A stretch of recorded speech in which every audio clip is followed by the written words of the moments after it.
ኖላዊ ማለት እረኛ ጠባቂ ማለት ነው። እረኛ ወይም ጠባቂ ይባላል ትርጉሙ ማለት ነው። እረኛ እንደሚታወቀው በተለያየ ዓለም ላይ ከብትን የሚጠብቅ፣ በጎችን የሚጠብቅ፣ ፍየሎችን የሚጠብቅ፣ የተለያዩ እንስሳትን የሚጠብቅ ጠባቂ ነው። አምላካችን መድኃኒታችን ኢየሱስ ክርስቶስን ይህንን ቃል ወደዚህ ዓለም በመጣ ሰዓት በእረኞች መስሎ ያስተማረው የወንጌል ክፍል ነው። ስለ እረኝነት ስናነሳ በአራት ክፍል ከፍለን መመልከት እንችላለን። አንደኛው ጠባቂ የሚባለው መለኮታዊ ጥበቃ ነው። ሁለተኛው መልአካዊ ጥበቃ ነው። ሶስተኛው ሰብአዊ ጥበቃ ይባላል። አይተኛም አያንቀላፋም ተብሏል። እየጠበቀን ነው አሁንም ያለ እግዚአብሔር አምላካችን። በሱ ጥበቃ ውስጥ እንዳለን አውቀን ደግሞ በሕጉ ልንኖር ያስፈልጋል። ጠባቂው የራሱን ድርሻ ሲወጣ፣ ተጠባቂውም ደግሞ የራሱን ድርሻ መወጣት ይኖርበት። ስለዚህ እንዘጋጅ፣ ንስሐ እንግባ። የእረኛን ድምፅ ሰምተን ተዘጋጅተን እንድንኖርና ሰማያዊውን ክብር እንድንወርስ አምላካችን እግዚአብሔር ይርዳን። የእግዚአብሔር ቸርነት፣ የእመቤታችን አመላጅነት፣ የቅዱሳን መላእክት ጠባቂነት፣ የቅዱሳን አባቶቻችን ጸሎታቸው፣ በረከታቸው ከሁላችን ጋር ይሁን። ወስብሐት ለእግዚአብሔር ወለወላዲቱ ድንግል ወለመስቀሉ ክቡር።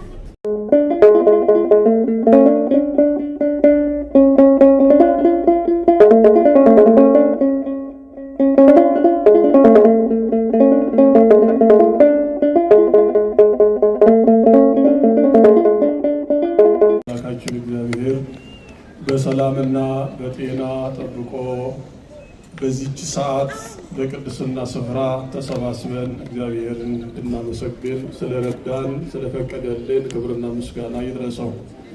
ክቡር አባታችን ሊቀ ብርሃናት የደብራችን አስተዳዳሪ፣ ክቡር መጋቢ ሐዲስ መምህር አእምሮ፣ ክቡር አባታችን መልአከ አሚን ቆሞስ አባ ይሄይስ፣ ክቡራን አባቶች ካህናት፣ ወንድሞች ዲያቆናት፣ በዚህ ሰዓት እግዚአብሔርን እያመሰገናችሁ ያላችሁ የሰንበት ትምህርት ቤት ወጣቶች፣ አባቶች፣ እናቶች፣ እህቶች፣ ወንድሞች ሁላችሁም በኃያሉ በአምላካችን በመድኃኒታችን በኢየሱስ ክርስቶስ ስም ሰላም እላችኋለሁ። እንደምን ሰነበታችሁ?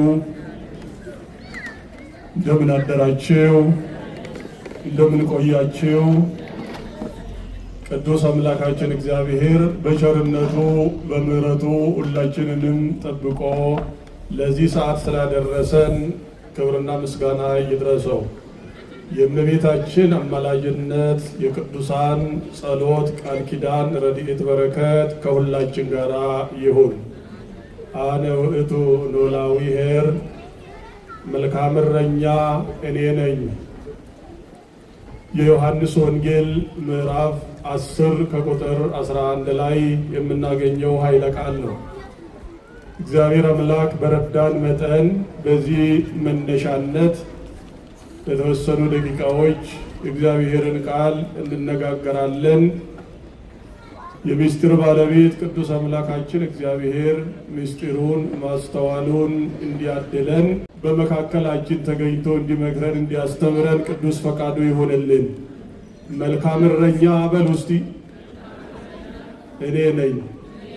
በዚህ መነሻ ነው የምንማረው።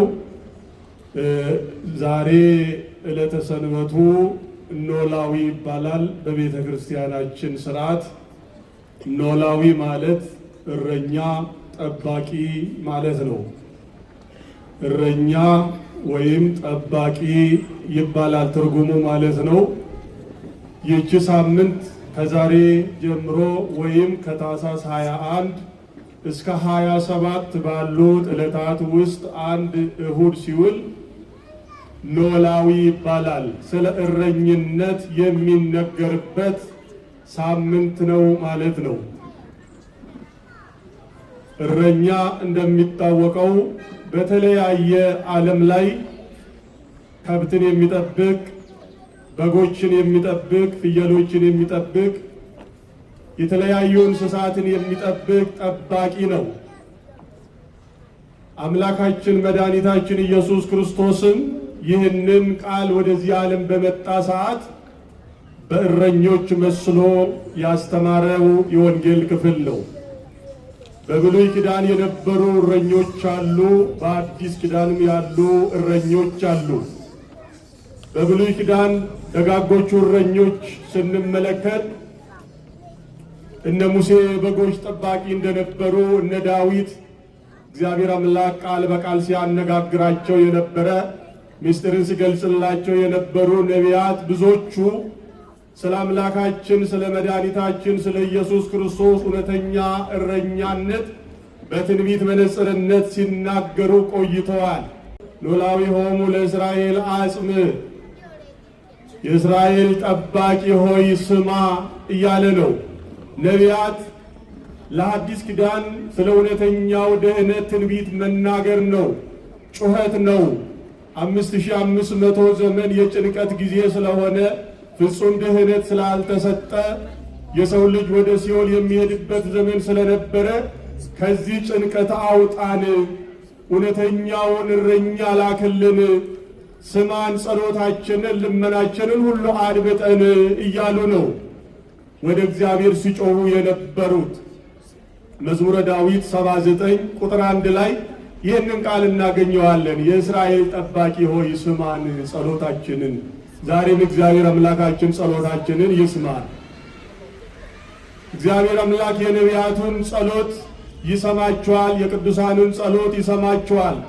ልባቸው ከእግዚአብሔር ጋር ስለሆነ ዕለት ዕለት እግዚአብሔርን የሚያስቡ ስለሆኑ ጸሎታቸውን ይሰማቸዋል፣ የልባቸውን መሻትም ይፈጽምላቸዋል። እኛም ልባችን ቀና ከሆነ ክርስቲያኖች ልባችንን አቅንተን ወደ እግዚአብሔር ከጸለይን የምናስበው ሐሳባችንን እግዚአብሔር ይፈጽምልናል። ነቢያትን ሰምቷቸው ፈጽሞላቸዋል። እውነተኛው እረኛውን ወደዚህ ዓለም እንዲመጣ ፈቅዶላቸዋል እግዚአብሔር ማለት ነው። እኛም በዚህ ዘመን እግዚአብሔር አምላክ እውነተኛውን እረኛ ይዘዝልን። ስለ እረኝነት ስናነሳ በአራት ክፍል ከፍለን መመልከት እንችላለን። አንደኛው ጠባቂ የሚባለው መለኮታዊ ጥበቃ ነው። ሁለተኛው መልአካዊ ጥበቃ ነው። ሶስተኛው ሰብአዊ ጥበቃ ይባላል። አንደኛው ምን ይባላል አልኳችሁ? መለኮታዊ ጥበቃ ይባላል። ይህ ጥበቃ እግዚአብሔር አምላክ ብቻ የሚያደርገው ነው። የእግዚአብሔር አምላክ ጥበቃ ዘመን የማይሽረው፣ ጊዜ የማይገድበው፣ ደከመኝ የማይል፣ ሰዓት የማይገድበው፣ ከዚህ እስከዚህ ድረስ ጠብቀሃል፣ ደግሞ ሌላ ፈረቃ ያስፈልግሃል የማይባል፣ የማይተኛ የማያንቀላፋ ጠባቂ እግዚአብሔር አምላካችን ነው። ክርስቲያኖች በብሉይ ኪዳን እስራኤላውያንን በባርነት ሲገዙ በግብፅ ሀገር ክፉ ነገር ሲደረግባቸው እግዚአብሔር ግን እየጠበቃቸው ነበረ። ከዛ መከራ ጸሎታቸውን ሰምቶ አውጥቷቸዋል። በሰላም እየጠበቃቸው እየመራቸው ከክፉ ነገር ሁሉ በበረሃ ውስጥ ሲጓዙ እየጠበቀ እየከለላቸው ወደ ምድረ ርስት እንዲገቡ አድርጓቸዋል። እግዚአብሔር ሲጠብቃቸው ግን ሕዝቡ አንጠበቅም ብለው በእግዚአብሔር ላይ አመፁ ይላል። በእግዚአብሔር ላይ አመፁ። በዚህ በኦሪት ዘጸአት ምዕራፍ 32 ቁጥር 32 ላይ ስትመለከቱ በእግዚአብሔር ላይ አመፁና የምናመልከው የሚታይ ምስል ስሩልን፣ እንስገድ፣ ከፊታችን እየሄደ የሚመራን የሚታይ ነገር ያስፈልገናል ብለው እግዚአብሔርን ረሱት፣ ኃጢአት ሰሩ ይላል። ከዚያም በኋላ ግን ትክክለኛው እረኛ የብሉይ ኪዳን ሙሴ ወደ እግዚአብሔር ጸለየ፣ ለመነ። መልካም እረኛ እንዳው ይህን ሕዝብ እንዴት ታጠፋለህ? እባክህን ማርልኝ። እኔን በሕይወት መጽሐፍ ላይ ጽፈኝ ነበረ። ይህን ሕዝብ ካልማርክልኝ እንዳው ከሕይወት መጽሐፍ ላይ እኔን ደምስሰኝ እስከ ማለት ድረስ ነው የደረሰ ሙሴ። እንደዚህ አይነት እውነተኛ እረኛ ያስፈልገናል ማለት ነው። እግዚአብሔር አምላክ ርኅሩህ ስለሆነ ጸሎቱን ተቀበለው፣ ጸሎቱ ሰማው። ይህን እውነተኛ እረኛ እግዚአብሔር አምላክ ሰምቶ ምሕረት አደረገላቸው። ነገር ግን እነሱ ምሕረት ቢደረግላቸው ሊሰሙ አልቻሉም። ሊመለሱ ልባቸው ቀና ስላልነበረ ብዙዎቹ በበረሃ አለቁ። 40 ቀን የሚሄዱትን መንገድ 40 ዓመት ሆነባቸው ይላል። ሰው ኃጢአት ሲሰራ የ40ው ቀን 40 ዓመት ሊሆን ይችላል ጉዞ። ዛሬም ቢሆን ከኃጢአት ካልተመለስ ወደ እግዚአብሔር ካልቀረም ራሳችን ወደ እግዚአብሔር ካላቀረም ለ40 ቀን የተቀጠረልን ፕሮሰሳችን 40 ዓመት ሊወስድ ይችላል ማለት ነው። እግዚአብሔር አምላክ ከእንዲህ አይነት ይጠብቀን። ወደ እርሱ ቀርበን በ40 ቀን እንዲያልቅልን የእሱ ቅዱስ ፈቃዱ ይሁንልን። ይህ ነው ትልቁ ነገር። ሰው ልቡ ቀና ከሆነ ወደ እግዚአብሔር ከተመለሰ እግዚአብሔር ይሰማል፣ ሐሳቡን ይፈጽምለታል።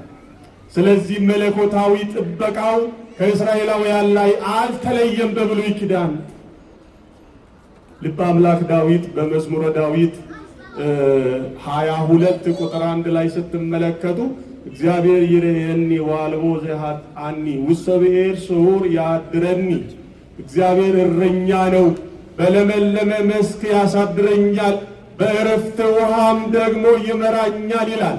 እረኛዬ ነው። ትክክለኛ እረኛ መሆኑ እግዚአብሔር ገልጾለት ልበ አምላክ ዳዊት ተናግረዋል። እግዚአብሔር እረኛችን መሆኑ፣ የሁላችን ጠባቂ መሆኑ፣ በለመለመ መስክ ያሳድረኛል አለ፣ በእረፍት ውሃም ይመራኛል። ይህን አምላካችን እግዚአብሔር በሐዲስ ኪዳን ወደዚህ ዓለም መጥቶ በለመለመው ስጋውን ቆርሶ ደሙን አፍስሶ እኔም ብሉ ብሎ ሕይወቱን ሰጥቶ ለኛ አድሎናል። ክብርና ምስጋና ይድረሰው። በአዲስ ኪዳንም ተፈጽሟል። አመስግኑት ይህን ላደረገልን አምላካችን እግዚአብሔር። በትንቢት የተናገሩት በአዲስ ኪዳን መድኃኒታችን ኢየሱስ ክርስቶስ ወደዚህ ዓለም መጥቶ በአዲስ ኪዳን ፈጸመው። እውነተኛው እረኛችን፣ እውነተኛው እረኛ ለበጎቹ ነፍሱን አሳልፎ ይሰጣል አለ። ነፍሱን አሳልፎ ለእኔና ለእናንተ ሰጠ አምላካችን እግዚአብሔር። የማያንቀላፋ እረኛ ልበ አምላክ ዳዊት በመዝሙር 120 ቁጥር 4 ላይ ምን አለ? እውነተኛው እረኛ አይተኛም አያንቀላፋም ይላል። የሰው ልጅ ደካማ ነው፣ ይተኛል፣ ያንቀላፋል። ትንሽ ሥራ ስንሰራ እንደክማለን፣ እንወድቃለን። አምላካችን እግዚአብሔር ግን የማይተኛ የማያንቀላፋ ድካም የማይሰማው ሰዓት የማይገድበው ትክክለኛ በመለኮታዊ ጥበቃው የሚጠብቀን እሱ ነው። አምላካችን እግዚአብሔር አይለየን። መለኮታዊ ጥበቃ ማለት የአምላካችን ጥበቃ ነው። ሁለተኛው መልአካዊ ጥበቃ የሚባል አለ። መልአካዊ ጥበቃ ማለት ቅዱሳን መላእክት እኛን እንዲጠብቁ እሱ ደግሞ ፈቅዶላቸው አዟቸው ቅዱሳን መላእክት ይጠብቁናል። ከሱ ጥበቃ በኋላ ደግሞ የእግዚአብሔር ጥበቃ ለአንድ ሰከንድ እንኳን ከኛ ላይ ዞር ካለ ሕይወታችን የለችም። 24 ሰዓት ሁሉ እየጠበቀን ነው የሚኖረን እግዚአብሔር። ከዛ ውጪ ዕለት ዕለት ከሚገጥሙን ፈተናዎች ከሰይጣን ጥበቃ ደግሞ ቅዱሳን መላእክት እኛን እንዲጠብቁ በቀንና በሌሊት ተመድበውልን ይጠብቁናል። ከክፉ ሰይጣን እንዳይጫወትብን ሕይወታችን እንዳይሰርቃት እግዚአብሔር አምላክ ቅዱሳን መላእክትን ይልክልናል። እስመ ለመላእክቱ ይእዝዞሙ በእንቲአከ ከመ ይዕቀቡከ በኩሉ ፍናዊከ፣ መላእክቱን ስላንተ ያዛቸዋል በመንገድ ይጠብቁ ዘንድ ይላል። በምንጓዝበት ጉዟችን ሁሉ እንዲጠብቁን፣ እግር በድንጋይ እንዳይሰናከል እንዲያነሱልህ በእጃቸው መላእክቱን እንዲጠብቁ ያዝልሃል ይላል። ስለዚህ ቅዱሳን መላእክትም ለእኛ ጠባቂዎቻችን ናቸው ማለት ነው። መላካዊ ጥበቃ ማለት ይህ ነው። በመዝሙረ ዳዊት መዝሙር 90 ቁጥር 11 ላይ ስንመለከት መላእክቱን ስለ አንተ ያዛል በመንገድ ሁሉ ይጠብቁ ዘንድ በድንጋይ እንዳትሰናከል ያነሱልሃል ይላል። ከኃጢአት እንቅፋት እንዳትወድቅ፣ በኃጢአት ተደናቅፈ እንዳትወድቅ፣ ወድቀ መሬት ላይ እንዳትቀር፣ ለሰይጣን ተገዢ እንዳትሆን ይጠብቁሃል አለ። ቅዱሳን መላእክትንም ጠባቂ አድርጎ ሰጠን አምላካችን እግዚአብሔር። የቅዱሳን መላእክት ጥበቃቸው ከሁላችን ጋር ይሁን። ሶስተኛው ሰብአዊ ጥበቃ የሚባለው ከርዕሰ ሊቃነ ጳጳሳት ጀምሮ እስከ ታች ድረስ ያሉት በስልጣነ ክህነት የተሾሙት ጠባቂዎች ተብለዋል። ሶስተኛው አባቶች ጠባቂዎች ተብሎ ተሾመዋል፣ በዓለም ላይ ላሉት ክርስቲያኖች ማለት ነው። ይህንንም ያደረገው አምላካችን መድኃኒታችን ኢየሱስ ክርስቶስ በቅዱስ ጴጥሮስ በኩል ለሐዋርያት ስልጣኑን ሰጥቷቸዋል። በጥብርያዶስ ባህር ላይ ጴጥሮስን እንዴት አድርጎ እንደጠራው አሳ ሲያጠምዱ ጠርቷቸው ጴጥሮስን ትወደኛለህን ያለ ዮሐንስ ወንጌል ምዕራፍ 21 ቁጥር 15 ላይ ስንመለከት አዎ ጌታ ሆይ እወድሃለሁ ሲለው በጎችን ጠብቅ፣ ግልገሎችን አሰማራ፣ ጠቦቶችን ጠብቅ ነው ያላቸው። ለቅዱሳን ሐዋርያት በጴጥሮስ በኩል እንዲጠብቁ ለካህናት ስልጣንን ሰጣቸው ማለት ነው። ጠብቃቸው፣ አሰማራቸው፣ አንከባከባቸው። እየተንከባከብክ ወደ ለመለመ መስክ ውሰዳቸው፣ ወደ ንጹሕ ውሃ ውሰዳቸው ብሎ እግዚአብሔር አምላካችን ለካህናቱ ሰጥቷል። ዛሬም በቤተ ክርስቲያን አባቶች ምዕመናንን እንዲጠብቁ፣ የወደቁትን እንዲያነሷቸው፣ የተሰበሩትን እንዲጠግኗቸው፣ ያዘኑትን እንዲያረጋጉ ወደ ትክክለኛ ወደ ለመለመው ሥጋ ወደሙ ወደ ንጹሕ ውሃ ወደ ደሙ አምጥተው ለሥጋ ወደሙ እንዲያበቁና ከዚያም ለመንግሥተ ሰማይ እንዲያበቁ እረኞች አድርጎ ሾሟል አምላካችን እግዚአብሔር። ስለዚህ ሁላችንም እረኞች ነን። ከካህናት በኋላ መምህራንም እረኞች ተብለዋል። አራተኛው የግል ጥበቃ፣ አንደኛው መለኮታዊ ጥበቃ፣ ሁለተኛው መላካዊ ጥበቃ፣ ሶስተኛው ሰብአዊ ጥበቃ፣ አራተኛው ደግሞ የግል ጥበቃ ይባላል። የግል ጥበቃ እንደምታውቁት መቼም በተለያዩ ቦታዎች በበራቸው ላይ ጠባቂ አድርገው እንዲጠብቋቸው ስለሚሰጉ ዓለም ላይ ያለው ነገር እንዳያጠፋቸው የሚያሰጋቸው ነገር ሲኖር ሰዎች ጠባቂ አድርገው ይጠበቃሉ በግላቸው። ይህ ዓለማዊ ጥበቃ ነው፣ ምድራዊ ጥበቃ ነው። ነገር ግን ራሱን ደግሞ አንድ ሰው መጠበቅ አለበት። የግል ጥበቃ ያ ነው። ራሳችንን መጠበቅ እንዳለብን ቅዱስ ጴጥሮስ በአንደኛ መልእክቱ ምዕራፍ 5 ቁጥር 2 ላይ ስንመለከት በእናንተ ዘንድ ያሉትን ጠብቋቸው፣ እንዳይወድቁ እንዳይሰናከሉ ጠብቋቸው ብሏል አምላካችን እግዚአብሔር። እኛም ራሳችንን እንድንጠብቅ በእኛ ዘንድ ያሉ ልጆቻችን እንዳይሰናከሉ፣ ጓደኞቻችን እንዳይሰናከሉ፣ የምናውቃቸው በቅርበት ያሉ ወገኖቻችን እንዳይወድቁ ልንጠብቃቸው ያስፈልጋል። ይህ ጥበቃ መንፈሳዊ ጥበቃ ነው፣ የሥጋ ጥበቃ አይደለም። መንፈሳዊ ጥበቃ አባቶችም ይጠብቃሉ ሲባል ዱላ ይዘው አይደለም የሚጠብቁት፣ መስቀል ነው ይዘው የሚጠብቁት ምዕመናንን። ወይም ደግሞ መሳሪያ ይዘው አይደለም ምዕመናንን የሚጠብቁት፣ በመስቀል ነው። ሰይጣን እንዳይጫወትብን፣ በሕይወታችን ላይ እንዳይጫወትብን በመስቀል ሰይጣኑን በማስወገድ ንስሐ በመስጠት በኃጢአት ሲሰናከሉ በንስሐ ታጥበው አዲስ ሕይወት እንዲኖራቸው ጥበቃ ያደርጋሉ ማለት ነው። እውነተኞች እረኞች ይህንን ነው የሚሰሩት። እውነተኛ ያልሆነ ተኩላ ሲወስድ ዝም ብሎ ይመለከታል አለ። በበር ያልገባ ነጣቂ ሲመጣ ተኩላ ሲወስዳቸው ዝም ብሎ ይመለከታል። አሁን ስለ ክፉ እረኛ አይደለም እዚህ ጋር የምንነጋገረው። እውነተኛ እረኛ ማንኛ አለ አምላካችን እግዚአብሔር። እውነተኛ እረኛ እኔ ነኝ አለ አምላካችን። እንዳስተማረን እኛም እውነተኞች እረኞች ሆነን እንድንገኝ ነው። መልካም ነገር ነው መማር ያለብን እንጂ ክፉ ነገር አይደለም ይዘን መሄድ ያለብን። ክፎቹ ራሳቸው ክፎች ሆነው ራሳቸውም ጠፉ፣ ሌሎችም ያጠፋሉ። ስለ በጎቹ ነው፣ ስለ ደጋጎቹ እረኞች እውነተኛው እረኛ አምላካችን መሆኑ ሁሌ በሱ ጥበቃ እንዳለን እኛ ከሱ ውጪ ምንም ሕይወት እንደሌለን አንደኛ እሱን ማመን ነው። ከዛ ውጪ ያለፈው ደግሞ ቅዱሳን መላእክት ደግሞ እሱ አዞ እንደሚጠብቀን ከዛ ሲያልፍ ዕለት ዕለት አብረናቸው የምንኖር ካህናት እንደሚጠብቁንና ከኃጢአት ውድቀት እንደሚያነሱን ከተሰበርንበት ስብራት ሰይጣን ሲሰብረን በኃጢአት ክፉ ነገር ውስጥ ሲጥለን ተስፋ ሲያስቆርጠን ምንም ነገር ተስፋ የለም ብሎ ተስፋችንን አሟጦ እንድንጠፋ ሲያደርገን የዛን ጊዜ ወደ እረኞቹ ካህናት ቀርበን ምክር ልናገኝ ያስፈልጋል።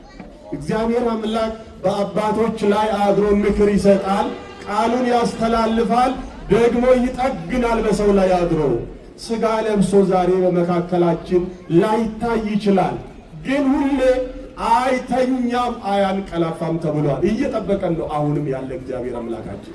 በሱ ጥበቃ ውስጥ እንዳለን አውቀን ደግሞ በሕጉ ልንኖር ያስፈልጋል። ጠባቂው የራሱን ድርሻ ሲወጣ ተጠባቂውም ደግሞ የራሱን ድርሻ መወጣት ይኖርበታል።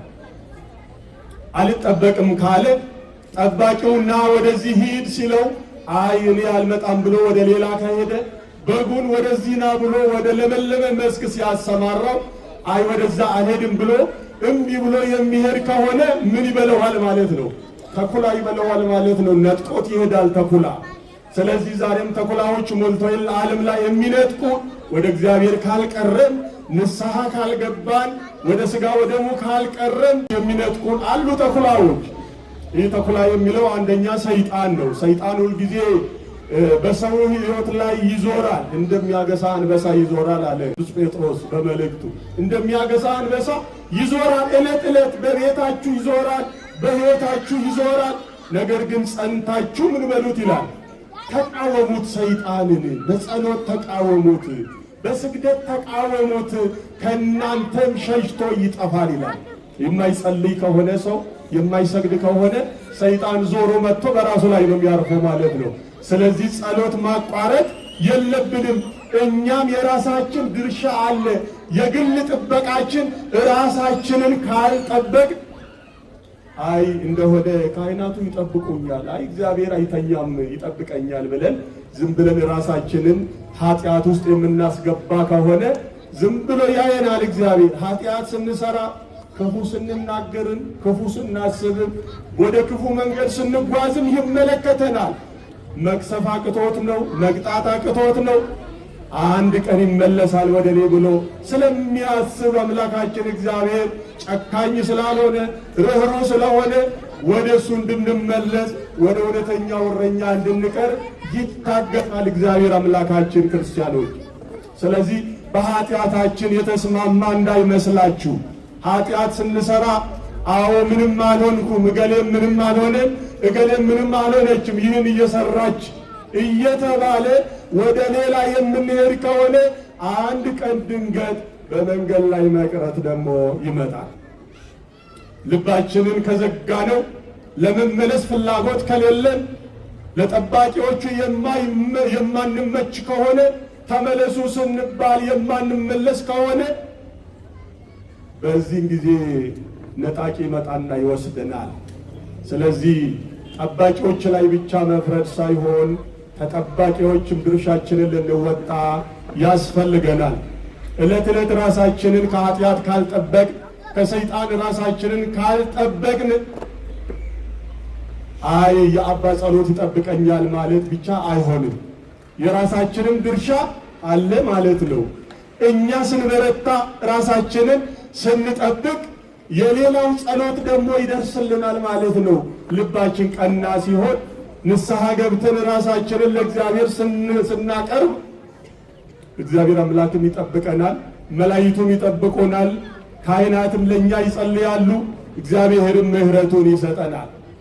ለዚህ ነው ሁልጊዜ በርትታችሁ ጸልዩ፣ እንዳትወድቁ፣ እንዳትፈተኑ፣ ሰይጣን እንዳይፈትናችሁ፣ ተስፋ እንዳያስቆርጣችሁ በርትታችሁ ጸልዩ የሚባለው ለዚህ ነው። ስንቱ የእረኛውን ድምፅ ሰምቶ ሥጋ ወደሙ ለመቀበል ተዘጋጅቷል። አሁን ይህ ዘመን ጾም ነው። ከጥቂት ቀናት በኋላ በዓለ ልደትን እናከብራለን። ጾማችንን ስንጾም ቆይተናል። ግማሾቻችሁ የቄስ ጾም ብላችሁ ያስቀመጣችሁ ሰዎችም አላችሁ። በነገራችን ላይ የካህን ጾም ወይም የቄስ ጾም የሚባል አለ በቤተ ክርስቲያን። ሰምታችሁ ታውቃላችሁ? የማን ጾም ነው ያለ ማለት ነው? በቤተ ክርስቲያን የክርስቲያኖች ጾም ነው። ለክርስቲያኖች ሁሉ የታወጀ ጾም፣ ሰባቱ አጽዋማት ሁሉም ሰው መጾም አለበት፣ ግዴታ ነው። ይህን ካልጾመ ቀኖና ቤተ ክርስቲያንን እየፈጸመ አይደለም ማለት ነው። ይህ ሰው ንስሐ መግባት አለበት። ይህንን ያላደረግን ሰዎች የካህን ጾም አድርገን የወሰድነው ሰዎች ደግሞ አለን። ከእንዲህ አይነት መንገድ በዚሁ እንመለስ እባካችሁ። የምታነሱ ብዙዎቻችሁ ስላላችሁ ይህን ገና ጾም አልጾምኩም የቄስ ጾም ስለሆነ እንዲህ አይነት ድክመት እናርቅ ወደዛ እባካችሁ። ሁላችንም ሰባቱን አጽዋማት መጾም ግዴታ ነው። የገና ጾም ከሰባቱ አጽዋማት አንዱ ነው። ከጥቂት ቀናት በኋላ ጾመናል። አሁን በዓለ ልደትን እናከብራለን። ይህንን በዓል ስናከብር እስቲ የእረኛን ድምፅ ሰምቶ ሥጋ ወደሙን ለመቀበል የተዘጋጀ አለ? ስንቶቻችን ተዘጋጅተናል? አሁን ዶሮ ለመግዛት፣ በግ ለመግዛት፣ ፍየል ለመግዛት በጀት የበጀታችሁ ሰዎች ትኖራላችሁ። እስቲ የክርስቶስ ሥጋ ያለ ዋጋ በነፃ ለልደት መቀበል አለብኝ ብላችሁ የተዘጋጃችሁ ስንቶቻችሁ ናችሁ? የተዘጋጃችሁት እግዚአብሔር ያስፈጽማችሁ። ሌሎቻችሁም ደግሞ ሌላው ከዓለማዊ ምግብ ይልቅ ለዚህ ለመንፈሳዊ ነገር ቅድሚያ ልንሰጥ ያስፈልጋል።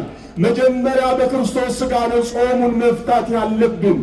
ዓለማዊማ ሌላ ጊዜም የምናገኘው እኮ ነው። ከዛም በኋላ ይደርሳል። ቅድሚያ ማስቀደም ያለብንን እናስቀድም። ያን ጊዜ እግዚአብሔር በበረከት ወደ ሕይወታችን ይገባል። ሕይወታችን የተስተካከለ ይሆናል። ክፉን ያርቅልናል። ርኩሳን መናፍስትን ያስወግድልናል። ክፉ በሽታውን ያርቅልናል እግዚአብሔር። ስለዚህ እንዘጋጅ፣ ንስሐ እንግባ።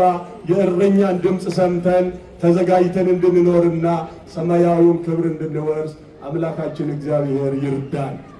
የእግዚአብሔር ቸርነት፣ የእመቤታችን አመላጅነት፣ የቅዱሳን መላእክት ጠባቂነት፣ የቅዱሳን አባቶቻችን ጸሎታቸው፣ በረከታቸው ከሁላችን ጋር ይሁን።